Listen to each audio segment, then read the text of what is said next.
I am embedding with the U.S. Army to see from my civilian perspective what it means to be at war in Afghanistan. Is this war effort a solution? Are the deaths of our soldiers wasted deaths? Do Afghan citizens want the U.S. and coalition forces in their country? This war of the past decade has been described as a religious war against non-Muslim infidels. I've heard terms like colonizing, culture changing, nation building. Is this what we're doing? My questions never seem to gain answers that provide enough for me to base an opinion upon. I do not know what I'm getting into, but there's a need in me to know what our country is fighting for. I have no real understanding of what it is to be a soldier. I'm naive to the reality of war, as thankfully it has never been a part of my life.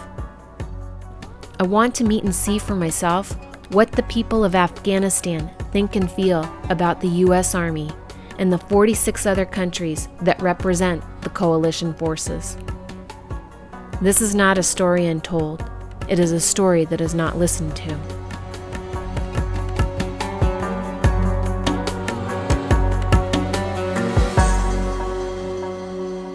Paktika Province, Forward Operating Base Sharana. This is brigade headquarters where Colonel Jenkins will operate from for the next 12 months of deployment.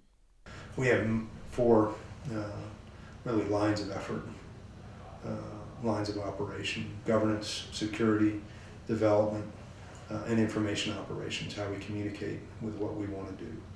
Everything is by, with, and through the government. That's the intent. The Afghan National Security Forces, the Army and the police and the Border Police. And so we want everything, all those other lines of operation feed into the governance line.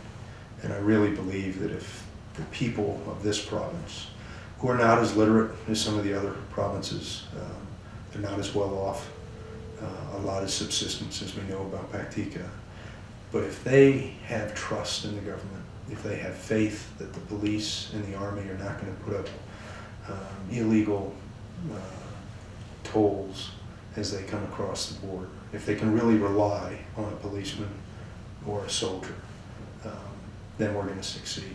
Is it partially a humanitarian effort that you are waging? Always. Yeah. Oh, I think all lines you can say you want to prioritize, and we focus most, I think, on security because that's kind of what we've done.